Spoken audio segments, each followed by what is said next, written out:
Magandang araw po muli sa inyong lahat mula dito sa St. Paul Seminary Foundation. Muli, samahan niyo po kami sa pagninilay ng ating mga pagbasa sa araw na ito.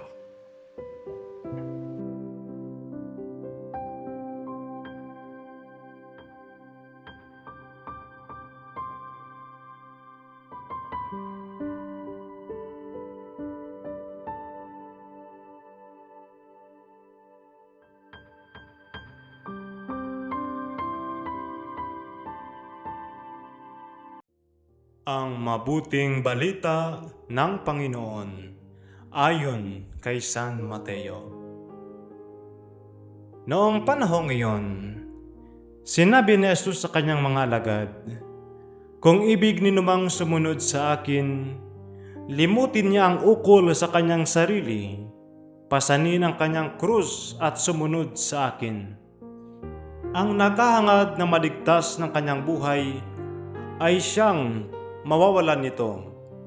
Ngunit ang mag-alay ng kanyang buhay alang-alang sa akin ay siyang magkakamit noon." Ano nga ang mapapala ng isang tao, makamtan man niya ang buong daigdig kung ang katumbas naman ito'y ang kanyang buhay?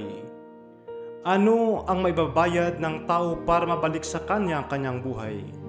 Sapagkat darating ang anak ng tao na taglay ang dakilang kapangyarihan ng kanyang ama at kasama ang kanyang mga anghel.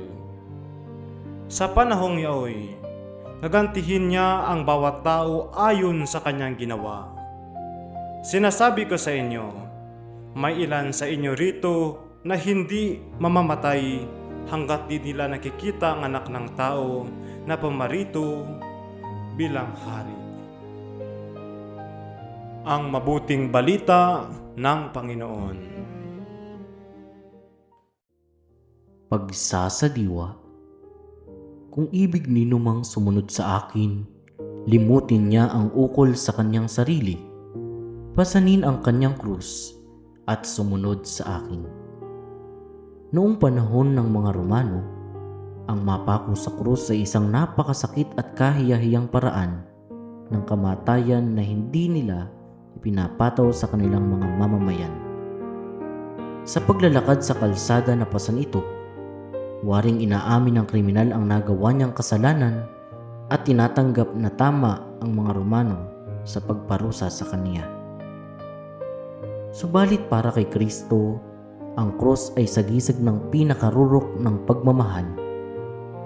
Ayon kay San Pablo, dahil sa pagpasa ni Kristo ng krus, yamang tayo'y naging matuwid at banal sa bisa ng kanyang dugo.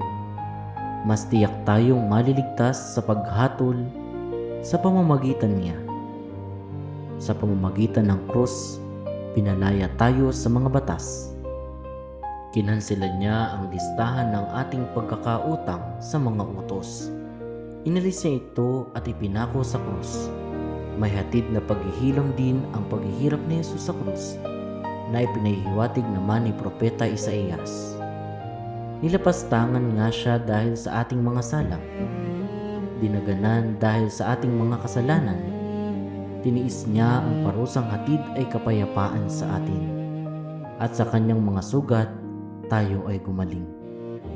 Ang krus ang daan, ang buhay at ang katotohanan. Ano ba ang kahulugan? Napasanin natin ang ating krus gaya ng iniaatas ni Kristo. Walang iba kundi lubos na pagtitiwala sa Diyos sa gitna ng mga hirap at suliraning kinakaharap sa bawat araw at pagtalikod sa nakaugaliang maling paraan ng pamumuhay. Pagsasagawa. Paano mo isinasabuhay ang atas ni Kristo? Atin pong napakinggan ng mensahe ng Diyos sa araw na ito mula sa simbahan. Paspasan po sana kayo ng ating Panginoong Diyos sa ngalan ng Ama, ng Anak, at ng Espiritu Santo.